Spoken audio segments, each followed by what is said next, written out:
die, Father. Is nothing left.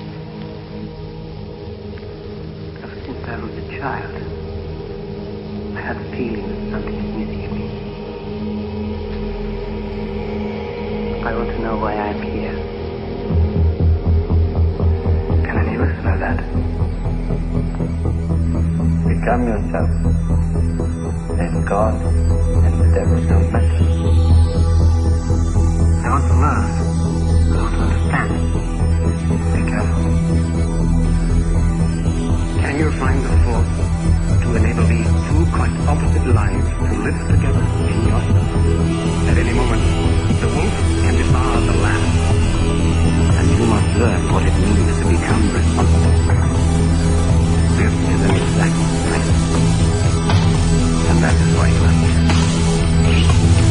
Out of foreknown history to the unknown future. This is Red Ice Radio. For the seeker.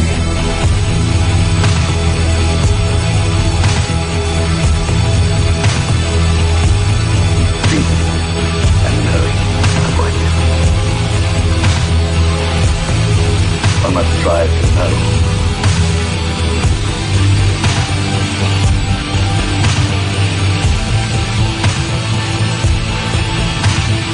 Well, hello and welcome, ladies and gentlemen. I'm Henrik, and this is Red Ice Radio. Thank you for tuning your browser to redicecreations.com or redicemembers.com. Maybe you're listening at another location, a rebroadcast in the future. Well, however that may be, and whenever you're listening, it's good to have you with us. We're always delighted that you want to spend some time with us and learn about new things and hopefully come away with some new additions to your ongoing re-education, or maybe we should say self-education. Today's roundtable discussion features Egypt experts Stephen Mehler, archaeologist and prehistorian, Chris Dunn, craftsman and engineer, Patricia, artist, and Yousef Awyan, stonemason, Gary Evans from Infinite Connections, and Brien Foerster, Peruvian expert and sculptor, all of which will be guiding a unique 2-week tour of Egypt this coming April. And having this many people on at the same time is always challenging audio-wise. We do have a little bit of an echo in the first hour, but it's going to be taken care of by the second, so thank you for your patience.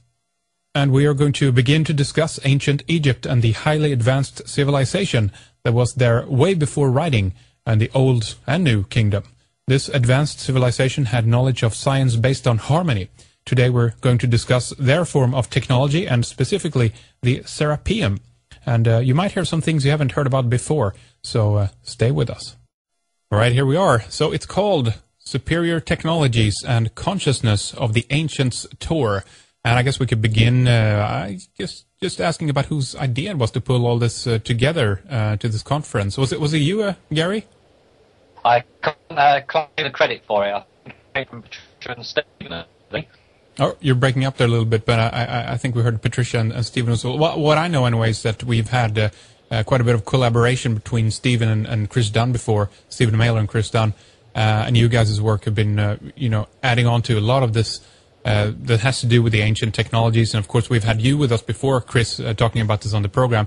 So maybe we can shift over a little bit to you, Stephen, and just ask you a little bit about your take on all this and how you see the conference and the tour going. Well, certainly. Thank you, Henrik. It's great to talk to you. Actually, I've been involved with tours for 20 years. And I first came to Egypt in 1992, and the tour guide I had was Yousef's father, Hakim, who became my teacher. So I have been involved with different groups doing tours all that time. And to bring it up to where we are now, Patricia came to Egypt with me in 2005, fell in love with the country, said to me then that she wanted to live in Egypt. Came back on another tour that we did in 2007, which was Hakim's last full tour.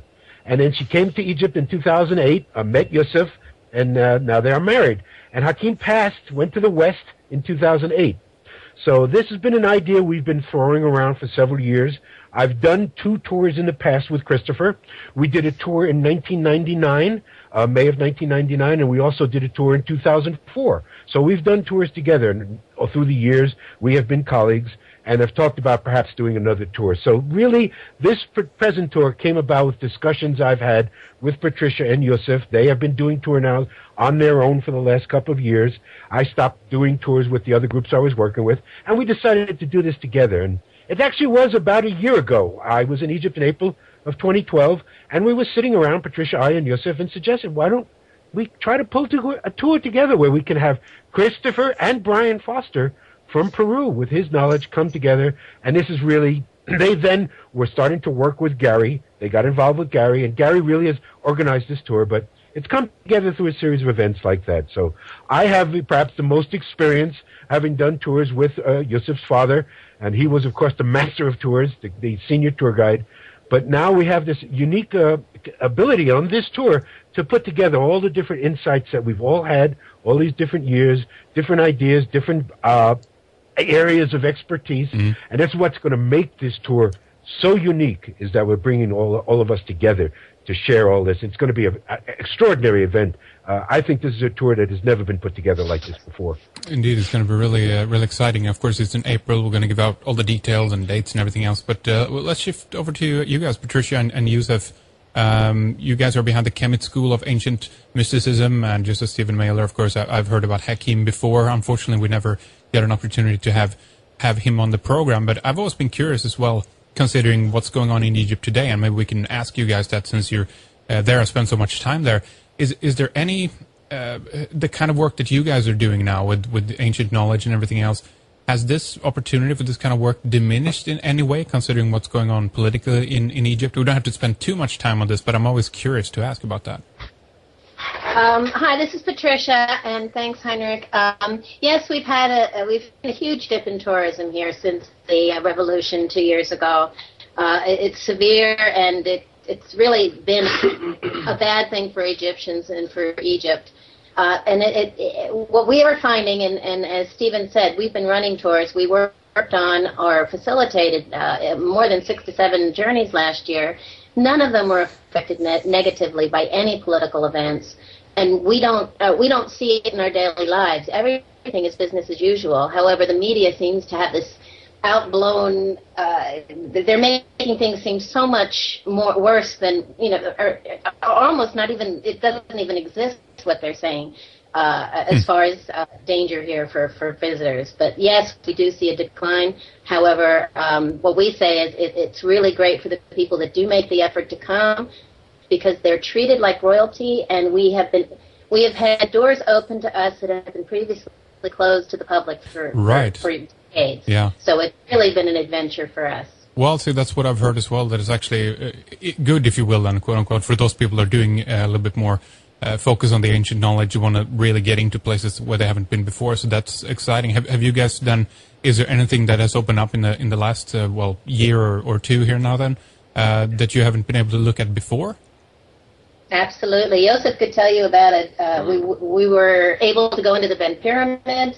But actually one of the sites that we were able, me and Patricia and Stephen, we found the connection to enter, and later the same year, which is last year, they opened it officially, which is the Serapeum in Saqqara. Yeah. Very important places and evidence for advanced technology, and also one of the big question marks of mysteries in about how the site connects from the underground. And the Serapeum, with everything it has, shows like the underground work is part from the same complex that contains pyramids and advanced machining and megalithic stones.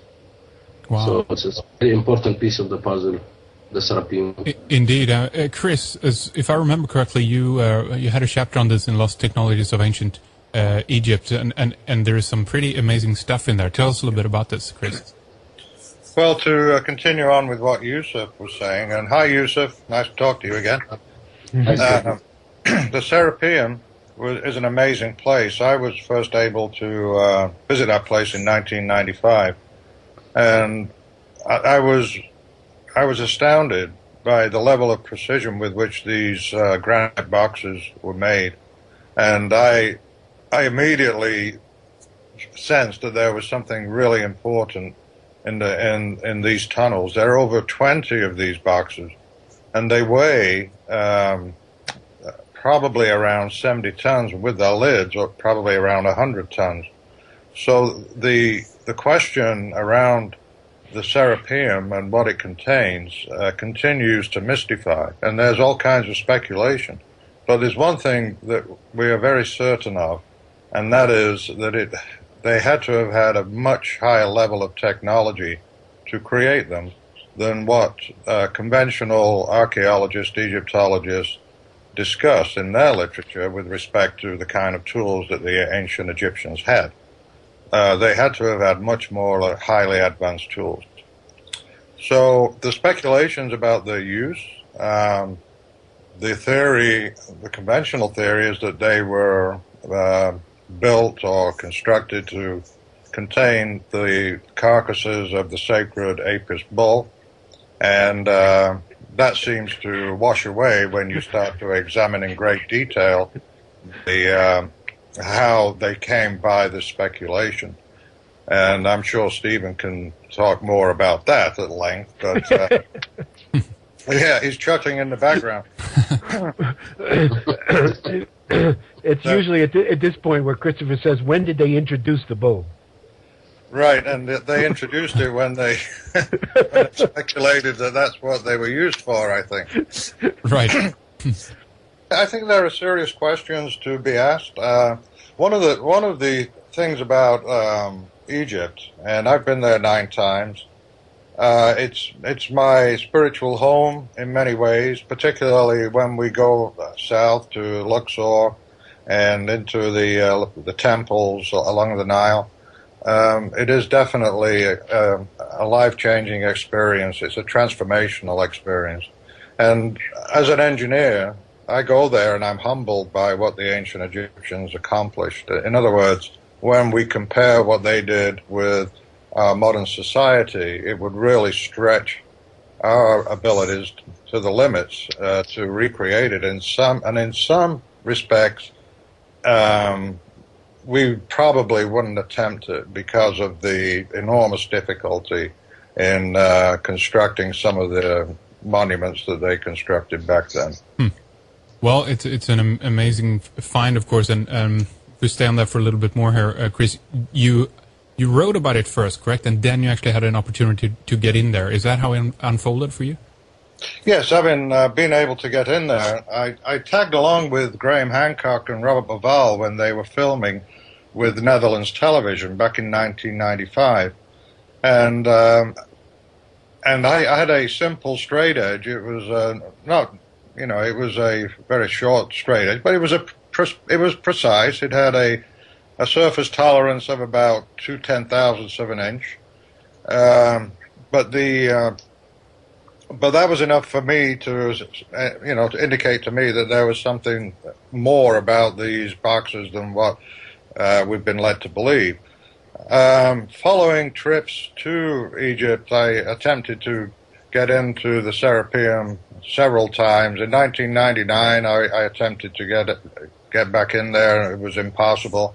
Then in 2001, I got permission from Zahi Hawass to go in there, and I was able to take better instruments to do further measurements. And those photographs, I think they're on my website, gizapower.com, and I think they're also in my book, obviously, and I discuss it in great detail in Lost Technologies of Ancient Egypt. But that to me is the smoking gun.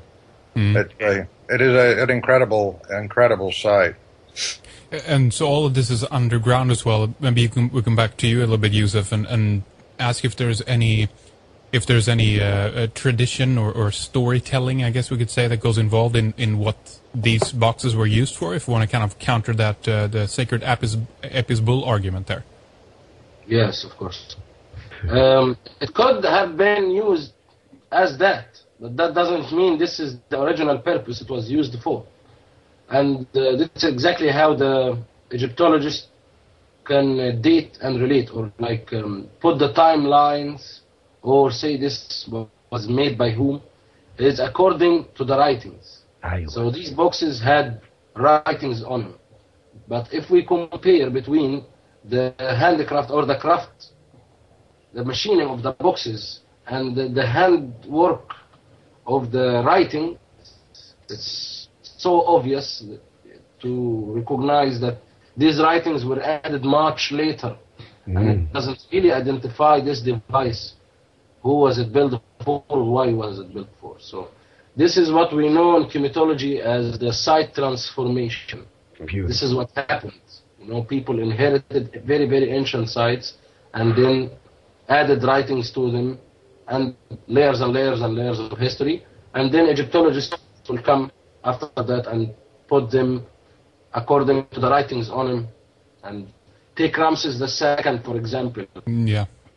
So many items, many statues, many sites had carvings from the period of time which is related to the New Kingdom, and archaeologists and Egyptologists related to the New Kingdom, while the site is much more ancient and there are evidence sometimes on the same site. You can find like Karnak Temple in Luxor. It's 2,000 years of writings inside this great temple. So they're when they look at something like this, they will understand like it took 2,000 years to be built. That's how they understand it, because it has 2,000 years of writings. But we believe that the sites are much, much more ancient than any writings, because we find original sites with no writings added to them. And we see sites that's related to the old kingdom, supposedly the original builders, and we can see the transformation in it, that they were not originally the ones who built it. We take a good example as the underground also caves and shafts on the Giza Plateau, which big part of it was transformed into tombs for the old kingdom 5,000 years ago. So even the old kingdom is just another layer of transformation. It's not the original. Yeah, well, that's very interesting. I want to bring in everyone into the conversation as well. Brien, let's just shift over a little bit, focus on you. You obviously have been over in South America. Look at this over there. First of all, I want to ask if you've ever been to Egypt before. I guess you have, but there are similar scenarios as well. When we looked at the Inca Empire, where we basically have a later civilization taking credit for something that a much, much older civilization actually has done, correct? Well, exactly. The thing is, I haven't actually been to Egypt. I've always wanted to go, but now is the critical time to go because I get to share an experience with profound people. If I was to have gone before, I would have been wandering by myself, but now I have the brilliance of the other guests to teach me. But definitely what we see here, I'm in Cusco, is that we see definite evidence that a much older culture than the Inca existed here, and that the Inca adopted Cusco. And similar to what is seen in Egypt, is that the oldest work is the finest work. And the oldest work is the megalithic work. The later work is the Inca, but most archaeologists who don't want to delve into the idea that there was a culture several thousand years older than the Inca simply label everything as being Inca. But the more you look, the more obvious it is that there was a much more profoundly advanced culture thousands of years before the word Inca even existed. Yeah, that's right. Very, very interesting. Now, Stephen, let's go back to you a little bit here. I want to hear what you have to say about the Serapeum and the findings there. Have you been there yourself yet? Yes, yes, I've been actually twice. Actually, what Yousef said was beautiful, and I want people to understand how wonderful he expressed this. He expresses basically the theme that we're going to be on this tour, and which is now the main theme of the Kemet School of Ancient Mysticism, which we call, and Khemitology, which Hakim and I basically invented. What is Khemitology was really the teachings that Hakim was doing on his own, basically, and I'll explain that, because Hakim's uniqueness was that he was an indigenous wisdom keeper. At a young age, maybe the age of 6 to 8, he was chosen by his mother and his mother's brother, his uncle, to be a keeper, to be understanding the wisdom that was from the indigenous people. So all through his young life, Hakim went all over Egypt and met with the elders at every site to learn about what was the wisdom at each site. He was the one that put it together, though. The uniqueness of Hakim is that from the age of 6, with a desire to learn what everything was there, he went on and became an archaeologist, Egyptologist. He held dual degrees from what was then called Fuad University. It is today Cairo University. He was one of the first licensed tour guides in 1952 after the revolution, which overthrew the kingship, which overthrew King Farouk. And the generals took over and Nasser became the ruler. He was one of the first. So up until his passing, his going to the West in 2008, he was 56 years an active tour guide. So he knew more than anybody. And it is the theme of how he taught that Yousef presented to us, to look at the sites and understand what he called transformation of the sites. What Hakim's teachings would be, as we used to say, would be like peeling away the layers of an onion. He'd peel away the Muslim current Egyptian layer. He'd peel away the Coptic Christian layer. He'd peel away the Jewish layer. He'd peel away the Greek layer, the Roman layer, then the dynastic layer, and underneath would be ancient Kemet. He was the only one that could do that. And that's how Yousef is teaching, following in his father's footsteps, but is his own man with his own brilliance and understanding what is at the sites. Again, as he said, the key theme to us is you cannot date these structures but what is written on them. We will say that again. You cannot date these structures by what is written on them. As Yousef brilliantly said, some of the writing could be thousands upon thousands of years later. We're looking at a civilization that was before writing. The most ancient of these structures, there will be no writing, no scripts whatsoever. And there will be no writing, no scripts to say how pyramids were built, because they were built before writing. So to go back to the Serapeum, the evidence that has gone for it to say that it was bulls is, as Yousef said, they may have been reused. This is one of the things we're discussing about with people. A lot of these stone boxes that we're going to be talking about may have had an original function of producing energy, but they may have been used to bury later on. But there never was a bull. I want to make that clear to people. When we're going to take people into the Serapeum, there has never been a mummy of a bull ever found in there. They found a mummified head, 1846. Auguste Mariette, French Egyptologist, one of the first people to enter in there, found a mummified head in the corridor.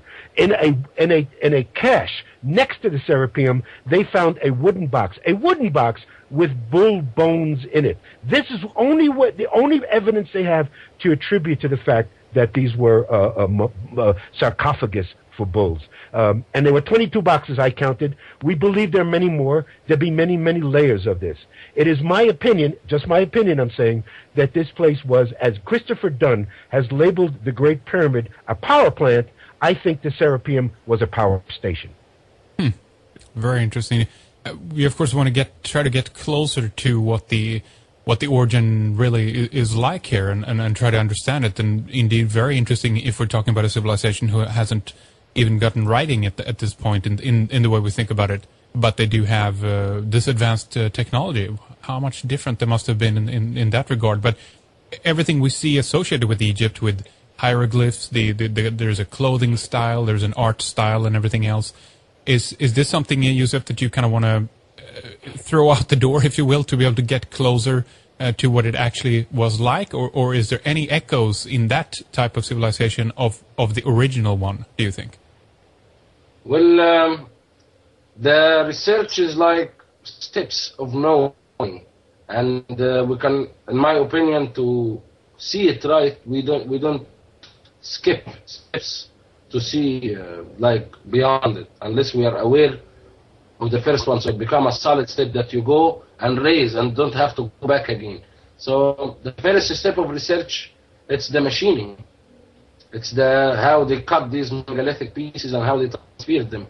Because being aware of this kind of energy, then we will be aware also what kind of devices be used to also like conduct or produce or generate similar type of power, because we're talking about a kind of power it's not of the types that we are using in our culture and civilization.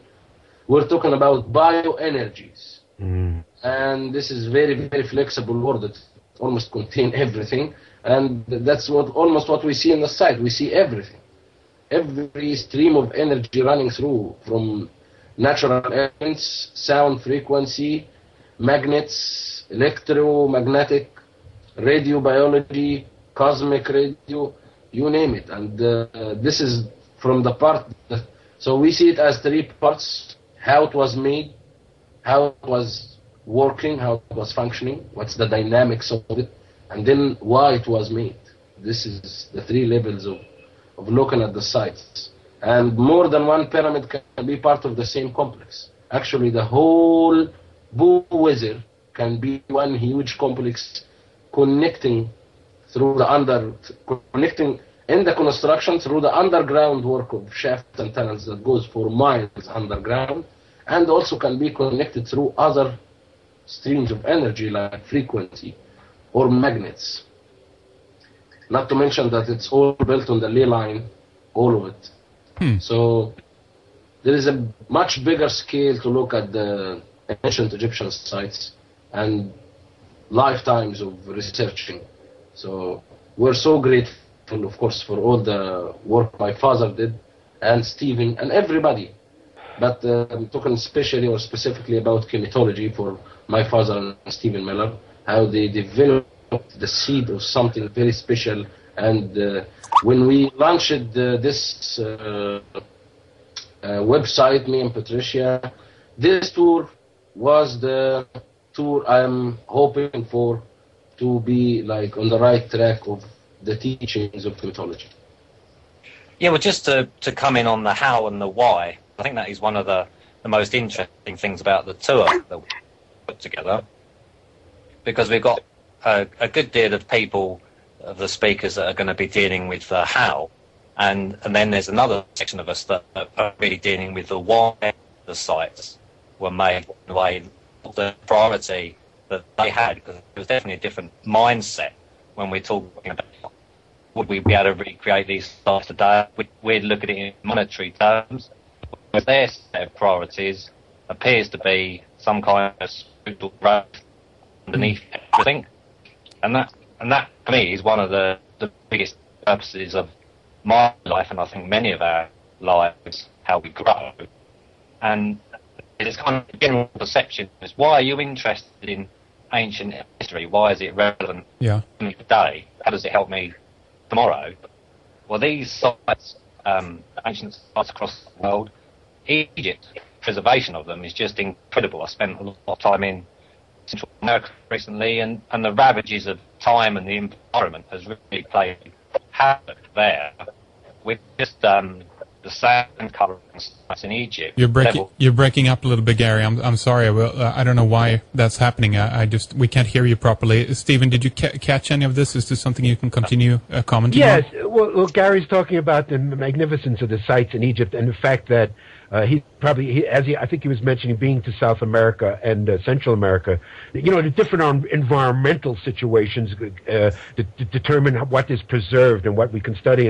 And Brien is lucky where he is in Peru and Bolivia. There's a lot of dry, arid. He's finding a lot of burials, a lot of evidence. The amazing thing about Egypt is what Gary was leading to, is the preservation, is the desert conditions, which have preserved so much of what is there. And, one of the few things we always agreed with Zahi Hawass about is when he would state that less than 18% of what's under the sand of Egypt has been uncovered. And again, I point this out, and the magnificence of this tour for people to see is that Yousef Awyan is his father's son, but he is his own man, and he uses his own senses. And when he goes out in the field, he discovers something new every time he goes out there. So it's an amazing thing that we continue to find new things. There's continue to expand. As he said, we have just made the first steps in the field of Khemitology. It's in its infancy, but we can add to it. We have more people coming in. People use their own impressions, their own ideas, and it adds to the field. But it is the idea of the fact that Hakim basically was the first one who was presenting the idea that there was an advanced civilization throughout this area of northern Africa over 10,000 years ago. And what we call Kemet is actually, as he said, would be people of Africa, Europe, and Asia. So it was 42 tribes of people, basically the 42 main tribes of people on the earth today, and it extended not just in Africa, and that's something that people need to understand, that what we would consider the Middle East, Central Asia, even going into parts of Deep Asia, and parts of Europe were part of Kemet. all had pyramids, all had temples, and may all have been in communication with each other. Do you want to talk more about the stone boxes and their use of, and just try to describe the magnificent, basically the architectural feat of pulling this off, because they're also in a location, as far as I understand it, of being like, wait a minute, how did they even get these things in here, or did they build them in there? What do you think, Chris? Right. The boxes are down deep underground. They're in the limestone rock tunnels. The stone came from Aswan, so they were brought down from down the Nile, or they came 500 miles to this place. They were brought underground in a rough state, and then they were finished underground. The evidence of that can be seen in the site where you go down into the tunnel. There is a hole at the bottom of the ramp, and you'll see a rough box in a passageway. And then there is a rough lid, unfinished. But then when you start going through the tunnels and you're looking to the right, you're looking to the left, you've got these crypts. And inside the crypts are the boxes, finished, beautifully finished on the inside. Some are rough on the outside, but all of them are beautifully finished with their lids perfectly flat and perfectly square with the surfaces. So they definitely very advanced technology was used to create them. When I first came across these in 1995, I went to several manufacturers in the States to see if I could get one of them to quote the manufacturer of one or to make one. The only company that responded was True Stone in Minnesota, and they essentially told me that they couldn't make it out of one solid piece. They would have to fabricate it or make it out of five separate pieces and bolt it together. So the that doesn't mean to say that if say NASA got the funding to create something like this, they wouldn't be able to do it. Of course they would, but we don't have the tools right now, the machines right now to create them don't exist. We'd have to design and build them specially to do it.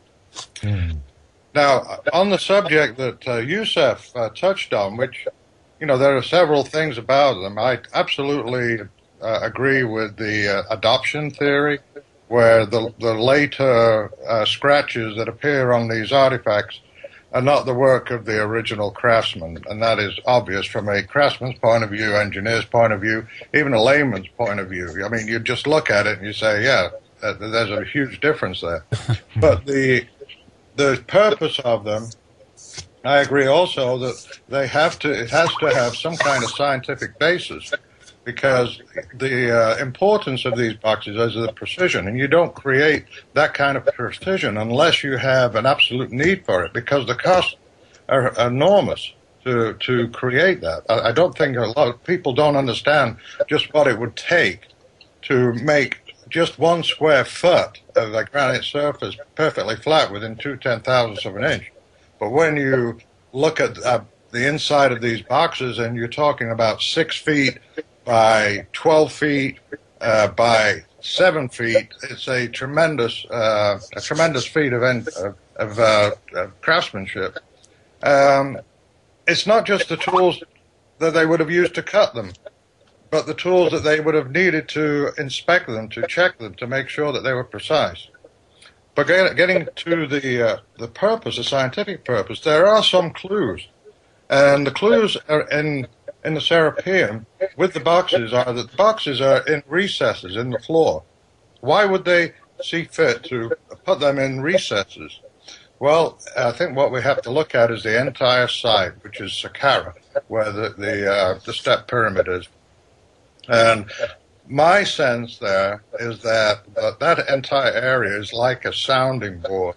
It responds to vibration, and that is a phenomenon that everybody notes when they go through that, and that is the energy of the site. It seems that there are areas there they call the healing temple, where you can get these really, really deep, resonant vibrations just leaning into a recess in a wall.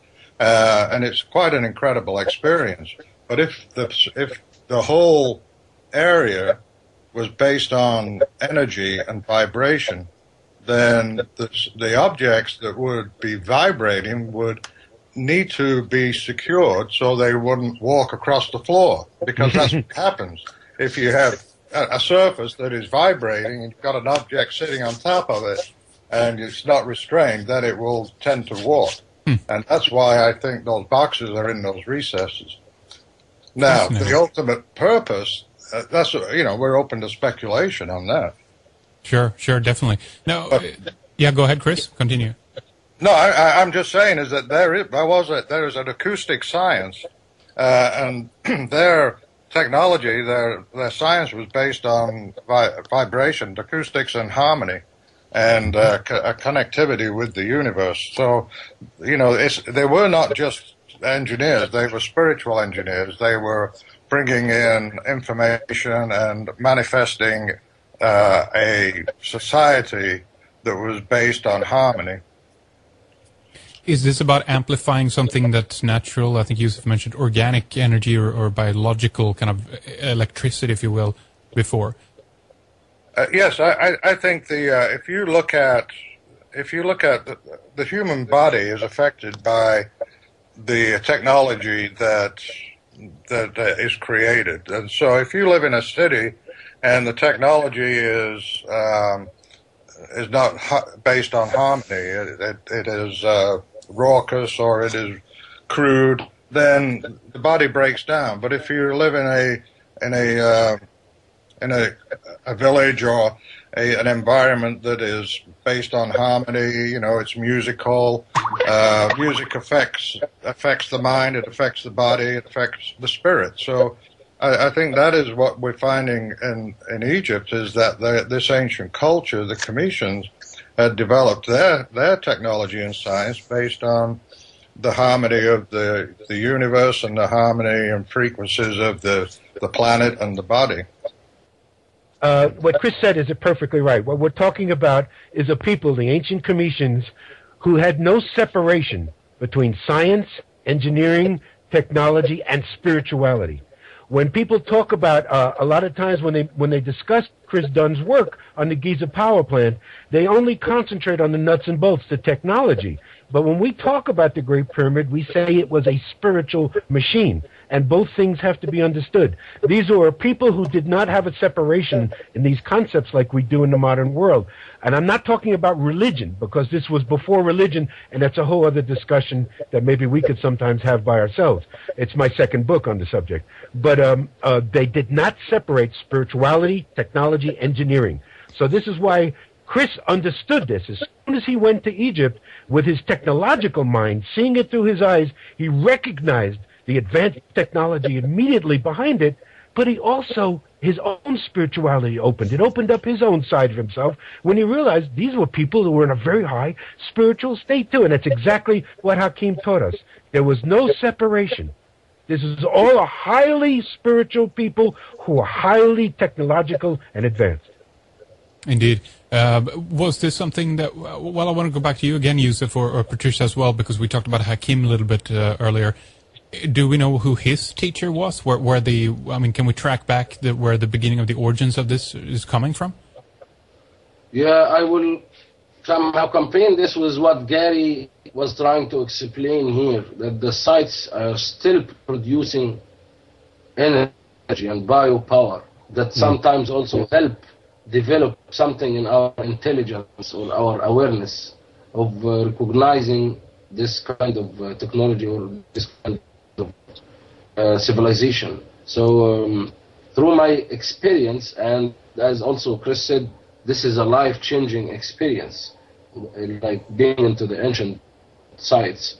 And it is a life-changing experience for me. So I guess with what my father gathered through the elders at the sites and through what he learned as an Egyptologist and archaeologist, but more through what he developed just touring in the sites and opening channels of awareness through that you can develop something unique. That's my opinion about it. Yeah. The sites are still giving us something, even though we are not putting a label for it. We can call it the radiobiology, but it can be just one thing. It interacts with us, or we interact with it. So somehow I see it as originally with our full senses, we would be more powerful than the sites. But but the world we are living in today, like not tuned in with nature, like the ancient lived, that makes the sites are more powerful than us, and they activate us. But if we are tuned in like the ancient used to be, we can be actually more powerful than what the pyramid can channel or can connect you. So there is nothing, just to clarify this, Yousef, and anyone can pick up on this if you want to comment, there's nothing missing in the equation here. Nothing has been taken out from the site, which now consequently has diminished or lessened the energy output of the site. Well, yes, there was lots of things, of course, taken from the sites, because most of the sites, unfortunately, were transformed or used sometimes as quarry. People would go there and take stones or other materials, especially if it was made from precious things like electrum, which is a blend between silver and gold, or gold or silver. Even until granite and limestone, they started to take it from the sites. But let's not forget that the ancient chosen the site because it naturally has energy, and then developed it. They developed the mound into a pyramid and upgraded it. Like some of the sites maybe not much people go to, which is called Sarabit al-Khadim, and it's a huge tower. High on this mountain there are levels, and they were supported with an alchemy material. What we found, this material is known as niobium, and with later research we found that it's sheets of powder made from, like man-made, it's not natural, and it helps to amplify the electromagnetic field. So we're talking about people that used the natures, and this is exactly what my father said about the netters, which translated as the gods of ancient Egypt. They're actually the forces of nature, and this is a reflection of what the ancient Egyptian, and I'm talking about the old kingdom, understood, because these were the people who inherited the sites in the best conditions without quarrying or damaging or people trying to break through to find the treasure, because some of the pyramids were transformed into tombs, and this is why everybody thinks they were. But some of them weren't, and this is the important part. The key statements Hakim would make was, the site dictates what's there. Exactly what Yousef said. It's the energy of the site, the underground running water, combining with a natural source of crystal, with what we call igneous stone, which is volcanic rock, which is high crystalline. So you get a combination of running water, acting with crystal field, creates a powerful electromagnetic field.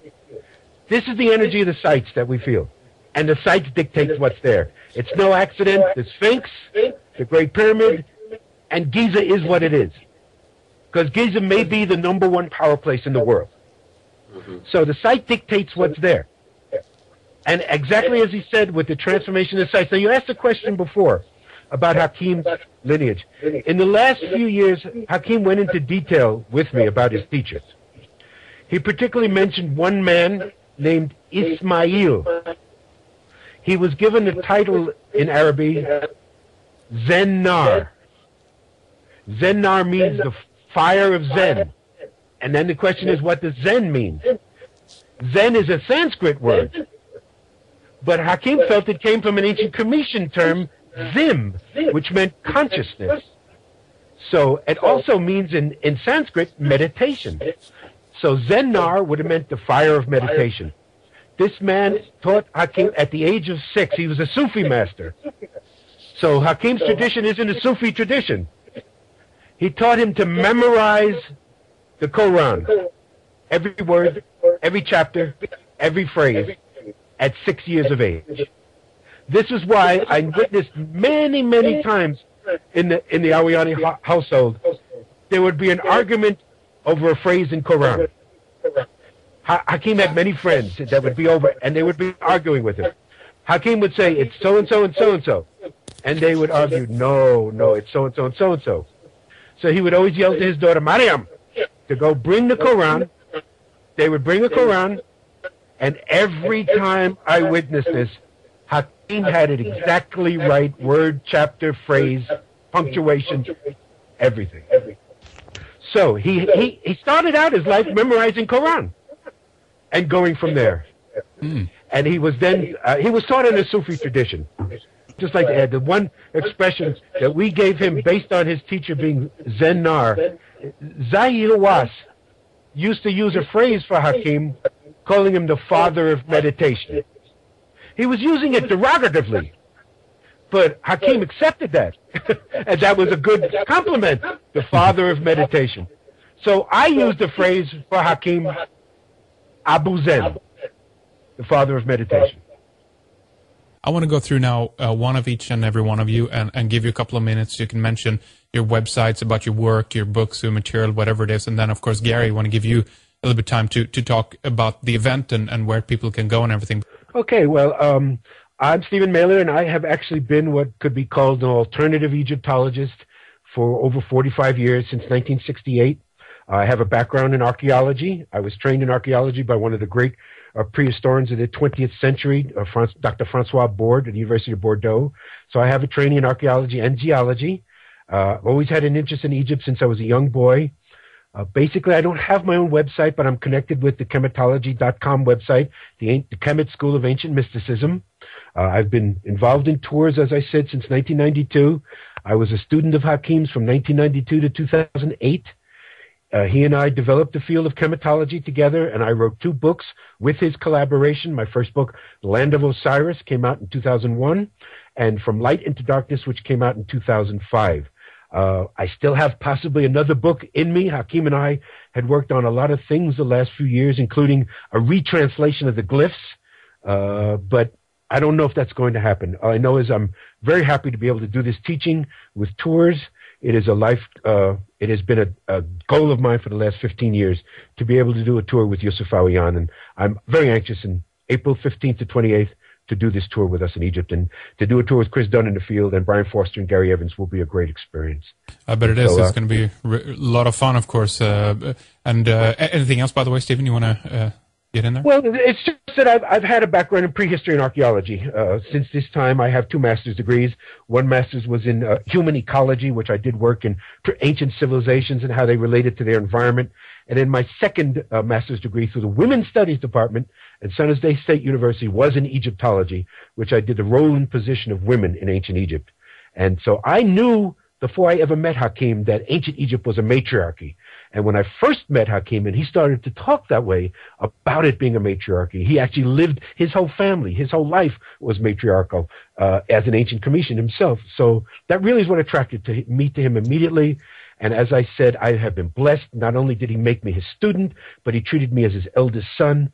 The concept of pay it forward is very important. These teachings are not supposed to stay. They have to be going forward. This is what Hakim represents is an unbroken line of oral tradition that has existed for thousands of years. Through me now, through his family, through those that we teach, Yousef continues the tradition. His nephews, his nieces will continue the tradition. It goes on. It is an unbroken oral tradition of indigenous wisdom. Very good. Chris, let's shift over to you a little bit. Please tell us about your website and if there's anything you want to give out there for our listeners where we can read more about your work. Well, certainly. My website is www.gizapower.com, and my background has been in manufacturing for 52 years, and I started to research and write about the Great Pyramid in 1977. And my first book, The Giza Power Plant, was published in 1998. And my second book, Lost Technologies of Ancient Egypt, was published in 2010. So my focus has been on the technology, and had always been on the technology. And of course, after a few visits to Egypt, I started to sense that there was a lot more to it than just technology, and started to tune into the spirit of ancient Egypt. And that's what I try to bring to my guests on the tour, is not just to enjoy and appreciate what the ancient Khemitans accomplished in the material world, but how that affected the spiritual world too. Very good. Thank you, Chris. Brien, let's shift over to you. As you said before, then you're going to go to Egypt now for the first time. It's going to be a lot of fun, I guess, to go with some of the these great people and researchers who are going to dig out a lot of fun information. So I bet you're looking forward to it as well, then. Well, very much so. And I've been a student of native tradition since I was a young child growing up in Canada. I actually became I gave up my career as a marine biologist in order to become a professional totem pole carver, because I was so much in love with the culture. After that, I moved to Hawaii and got very much involved with the Hawaiian tradition, helped to build a 62-foot sailing, voyaging double hull canoe. And then my interest moved to South America. And for the last 6.5 years, I've been studying the Inca and other cultures, because on my very first trip here, I noticed that some of the stone monuments were far more precisely built than others. And because the local tour guides were not very good at being able to distinguish them, I've had to look through as many sources as possible, and that's where we've, thanks to traveling with Chris as well, we've been able to distinguish at least 3 different cultures living here. And so I was very lucky to watch a series called The Pyramid Code, and on that there was a very wise old man who I was glued to when I would see him, and that was Hakim. And it was after Hakim, seeing Hakim on TV, that I met Stephen. Stephen and I have developed a very close relationship, almost like brothers. And so it's through their eyes and through their experience and being with the Awyan family that draws me to Egypt. Very good. And we're going to talk with you last, Gary, because you have all the details, of course, and websites and everything else like that we want to give out and do that. But let's turn back on the microphone for Patricia and Yousef so we can hear what you guys are saying. And please tell us a little bit about the Khemitology website, and if there's anything else you want to mention about both of your work. Well, Yousef and I are the co-directors of the Kemet School, and our website is www.khemitology.com. It's KHEMITOLOGY.com. And we also run a very active Facebook group page that people may be interested in joining in. The Kemet School itself is really an open and free forum for anyone interested in Khemitology and ancient mysteries. And aside from the Facebook page, we really have an open door policy at the house for people that come to Egypt to come in, and we share our knowledge. And we also, of course, as you know, we facilitate tours or host tours and speak on tours. This was not our intention, but we were asked to work on several tours and discovered we couldn't actually teach or share the way we wanted to. And we discovered we've collaborated with a tour guide, Mohammed Ibrahim, who is very well seasoned and very well educated, and the 3 of us together facilitate tours where we're able to do what we want to do with less focus on shopping and more on spending time at the sites. And we also host people that come individually on their own to Giza, and we'll take them out and show them the local sites in and around Giza and the Alexandria area, as I said, also freely sharing the knowledge and teachings of Hakim. All right, very good. Khemitology.com, that's the website, and there's links to Facebook pages right from there as well. Let's talk about all the details, of course, of where people can go to find out more about the upcoming event. Okay, so, well, first of all, you can connect, like Patricia suggested, on the Facebook. Both her and I have got our groups on there, and there's a lot of pollination, my Facebook group is Infinite, as in infinity, Infinite Connections PR, and if you type that in, you should be able to find it. I've also got infinite-connections.co.uk. That's my website, and we can have a lot of information about the tour on there, or you can download the full PDF, lovely PDF that Patricia's put together with beautiful photographs, and that's on her Khemitology website. And just to give a bit of background on how I've come into things for the listeners, I've been studying ancient cultures and earth mysteries on and off for 20 years, and in 2010 I had you could say, a big awakening, a sort of transition from an office-based life to following my heart and intuition, and it became I became aware very quickly that once I started down this road, life became very interesting, and so I ended up as an agent for a number of the authors that are associated with the tour and other well-known alternative authors, and that transitioned into being involved with tours to Peru with Brien and Egypt. And really I wanted to get to the bottom of the truth. I kind of had these deep issues about life and the way that we interact with each other, and an interest in helping people find what was in their heart once I realised how amazing it was to have this change of direction that I could only have dreamed of a few years prior. And Egypt really opened my eyes to the potential out there. So it definitely can have a profound effect on us. And so I've been involved with a lot of conferences, and I'm not interested in sort of going off on some tangent of what I think's true. I really want to get to the bottom of what really is and what can help people. So you have to be prepared to change your perspective, which is quite difficult as humans. We get attached to ideas, but that's certainly the way that I approach these sites. And I'm interested in the human element. Why do people feel called to Egypt? Because it does seem to pull people there. What can they get from the journey with us? And being involved in tours is definitely a blessing. All of us feel very, very lucky to be involved with tours, and perhaps taking people on their one and only chance to visit these amazing sites. So we really are in dealing with people's dreams. I dreamt of going to Egypt for 17 years. I knew I had to go there. I didn't know why. I think I know a bit more now because it's turned my life around. So we're very focused on the guest experience. I like to look after the kind of, you could say, the health of our guests if they encounter any problems, particularly with sort of food and water. So we're very conscious of giving good advice, looking after people, right. Keeping an eye on them when they're out and about, because it's a different environment. So we're very focused on that side. And really, I like to interact with the guests before we arrive. So anyone that wants to send me questions, you can contact me through my website. Patricia and I are dealing with a lot of inquiries. We feel that we've put a unique tour together. It's not something we've seen anybody else doing, and it seems to be very well received. We're feeling very lucky. So certainly drop us a line if you've got questions about travelling to Egypt. I've just returned. I've only just been back a couple of weeks.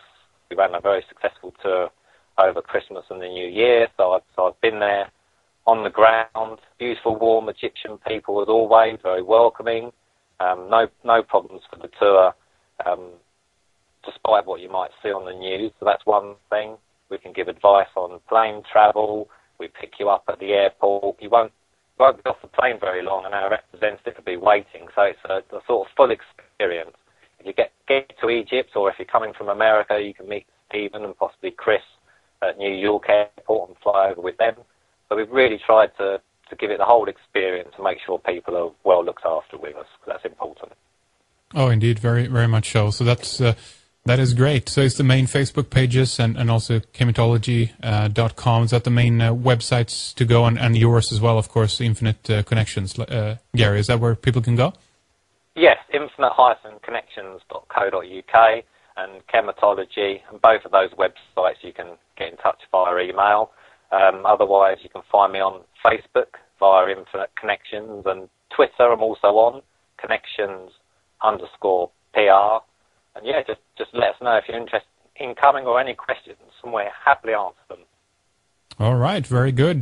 Thank you, everyone, of course, for sharing some of your details with us. And it's going to be a great event, and we're going to have the links up on redicecreations.com, of course, so you can click through easily if you want to read more or just find out more, or curious, or if you already at this point maybe decided that, yep, this is for you, this is something that I want to do, so you can find it easy.